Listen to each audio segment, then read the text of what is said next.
Our Helmsley in-frame timber kitchen, shown here in white. This display has all the hallmarks of a farmhouse kitchen. We've got the ceramic sink, the range cooker and the centrepiece island. The worktops on this kitchen are quartz. We've used two different types of edging.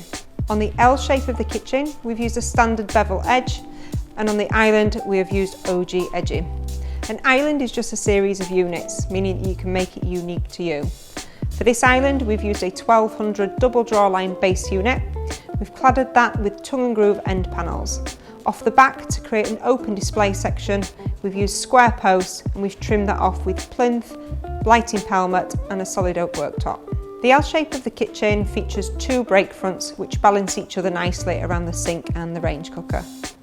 To complement this look, we've used an aged looking pewter handle which ties in nicely with the gunmetal tap.